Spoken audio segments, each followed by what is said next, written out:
जय हिंद साथियों, स्वागत है आप सभी का आज की इस नई वीडियो में। दोस्तों, आज की इस वीडियो में हम लोग करेंगे एसएससी एमटेक्स एग्जाम 2026 के लिए top 50 very important GK GS के क्वेश्चन जो आपके एग्जाम के लिए बहुत ज़्यादा हेल्पफुल होने वाले हैं। तो चलिए साथियों, आज की इस क्लास को शुरू करते हैं। क्लास में तक बने रहिएगा और चैनल पर नए हैं दोस्तों तो लाइक और सब्सक्राइब करना बिल्कुल ना भूलें।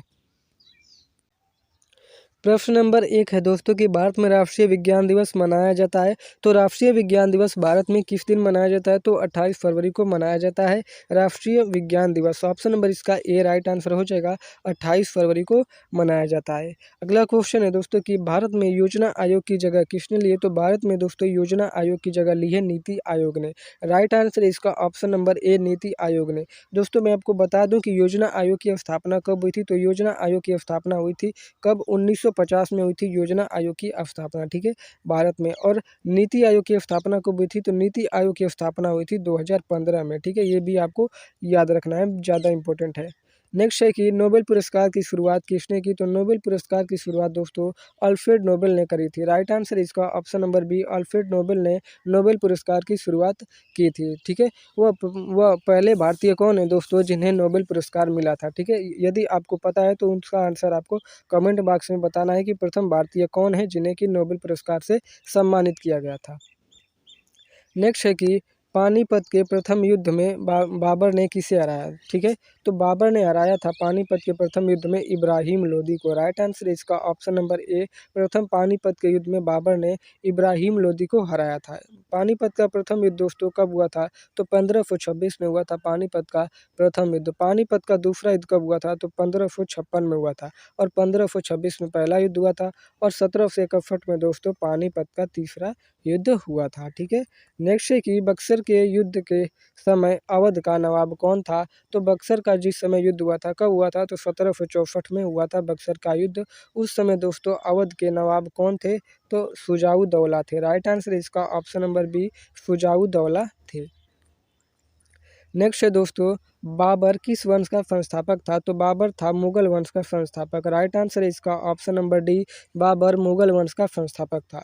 गुलाम वंश के संस्थापक कौन थे दोस्तों? तो गुलाम वंश के संस्थापक कुतुबुद्दीन ऐबक थे, ये भी आपको याद रखना है। और खिलजी वंश के संस्थापक कौन थे? तो अलाउद्दीन खिलजी थे, खिलजी वंश के संस्थापक। तुगलक वंश के संस्थापक कौन थे? तो तुगलक वंश के संस्थापक थे गयासुद्दीन तुगलक। ये सभी आपको याद रखना है, वेरी इंपॉर्टेंट है आपके एग्जाम के लिए। नेक्स्ट है कि प्लासी के युद्ध में अंग्रेजों का नेतृत्व किसने किया था? तो प्लासी का युद्ध दोस्तों कब हुआ था? तो 1757 में हुआ था प्लासी का युद्ध, ठीक है। अंग्रेजों और रॉबर्ट क्लाइव के मध्य हुआ था प्लासी का युद्ध, जिसमें कि क्या है क्वेश्चंस की प्लासी के युद्ध में अंग्रेजों का नेतृत्व किसने किया था? तो रॉबर्ट क्लाइव ने किया था। राइट आंसर इसका option number B, Robert Clive ने किया था। नेक्स्ट है दोस्तों कि प्रथम गोलमेज सम्मेलन कब हुआ? तो राइट आंसर है इसका ऑप्शन नंबर बी, प्रथम गोलमेज सम्मेलन 1930 में हुआ था। 1930 में प्रथम गोलमेज सम्मेलन हुआ था, ठीक है। दूसरा गोलमेज सम्मेलन कब हुआ था? तो 1931 में हुआ था। और तीसरा कब हुआ था? तो 1932 में हुआ था। ये सभी आपको याद रखना है। नेक्स्ट है कि महाबोधि मंदिर कहाँ स्थित है? तो राइट आंसर है इसका महाबोधि मंदिर बोध गया में स्थित है। ऑप्शन नंबर इसका सी राइट आंसर है, बोध गया में स्थित है। महाबोधि मंदिर का संबंध दोस्तों किस धर्म से है? तो यह बौद्ध धर्म से संबंधित है, ठीक है, बौद्ध धर्म से संबंधित है। राइट आंसर है इसका ऑप्शन नंबर सी, महाबोधि मंदिर कहाँ स्थित है? तो बोध गया में स्थित है। नेक्स्ट है कि भारत में कुल कितने उच्च न्यायालय हैं? तो भारत में कुल उच्च न्यायालय की संख्या कितनी है? तो 24 है। राइट आंसर है इसका ऑप्शन नंबर बी, 24। नेक्स्ट है कि गोल्डन टेम्पल यानी कि स्वर्ण मंदिर कहाँ स्थित है? तो गोल्डन टेम्पल यानी कि स्वर्ण मंदिर दोस्तों अमृतसर में स्थित है। ऑप्शन नंबर इसका बी राइट आंसर हो जाएगा, स्वर्ण मंदिर अमृतसर में स्थित है।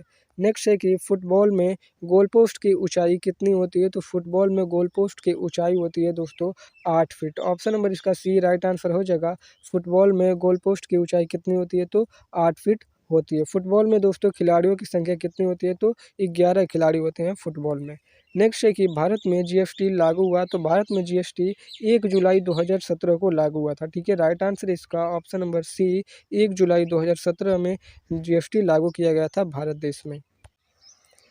अगला प्रश्न है कि ज्ञानपीठ पुरस्कार किस क्षेत्र में दिया जाता है। तो ज्ञानपीठ पुरस्कार दोस्तों साहित्य के क्षेत्र में दिया जाता है। ऑप्शन बी इसका राइट आंसर है, साहित्य के क्षेत्र में। ज्ञानपीठ पुरस्कार की दोस्तों शुरुआत कब हुई थी। तो 1965 से ज्ञानपीठ पुरस्कार दिया जाता है। ठीक है, 1965 में ज्ञानपीठ पुरस्कार की शुरुआत हुई थी। नेक्स्ट है कि विश्व साक्षरता दिवस कब मनाया जाता है। तो विश्व साक्षरता दिवस मनाया जाता है 8 सितंबर को। राइट आंसर इसका ऑप्शन नंबर ए, 8 सितंबर को विश्व साक्षरता दिवस मनाया जाता है। नेक्स्ट है दोस्तों कि भारत का सबसे बड़ा स्टेडियम कौन सा है। तो भारत का सबसे बड़ा स्टेडियम है नरेंद्र मोदी स्टेडियम, जो कि कहाँ पे है। तो अहमदाबाद में स्थित है नरेंद्र मोदी स्टेडियम, भारत का सबसे बड़ा स्टेडियम है। नेक्स्ट है कि भारत का सबसे बड़ा हवाई अड्डा क्षेत्रफल के अनुसार कौन सा है।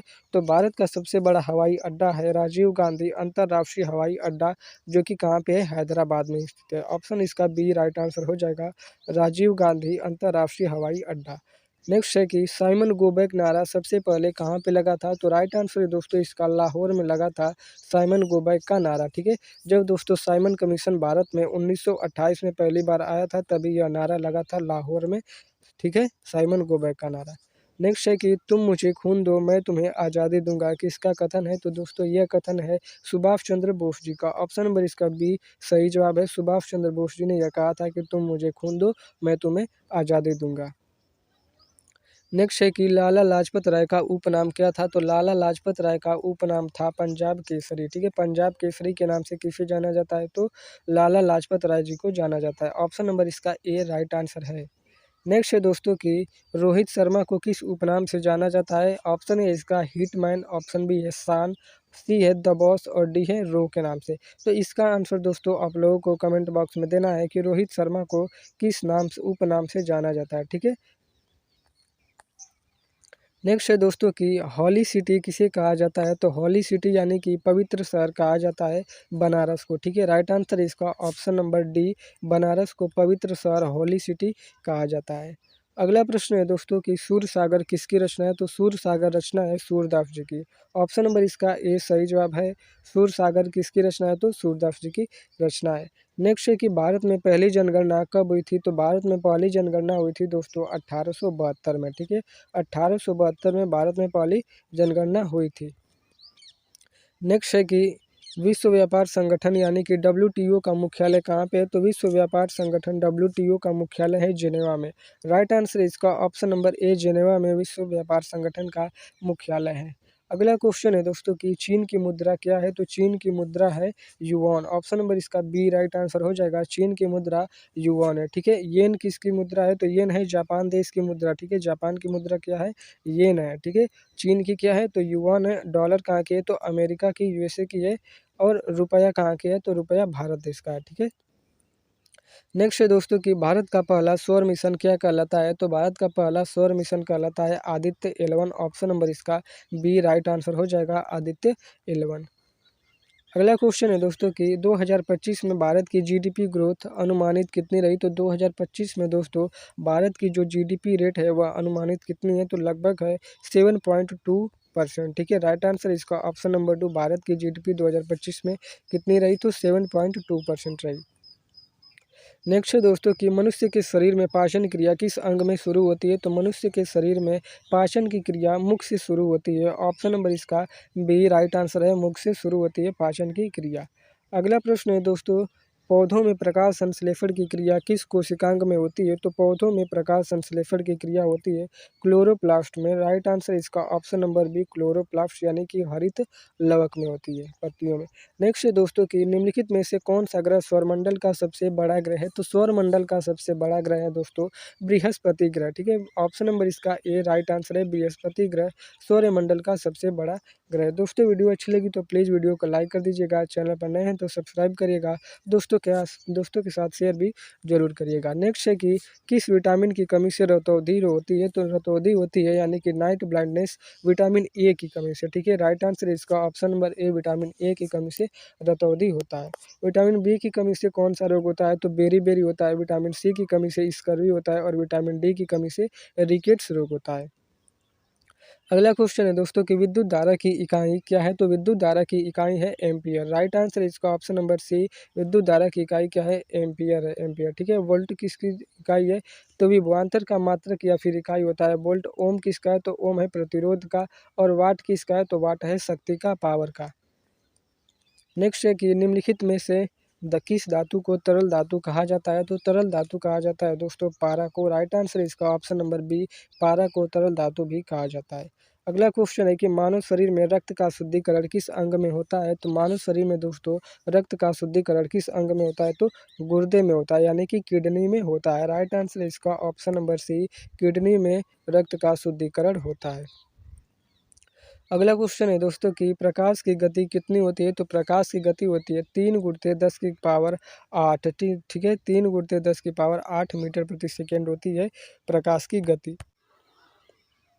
नेक्स्ट है कि सबसे कठोर पदार्थ कौन सा है? तो सबसे कठोर पदार्थ है हीरा। राइट आंसर है इसका ऑप्शन नंबर बी। हीरा सबसे कठोर पदार्थ है।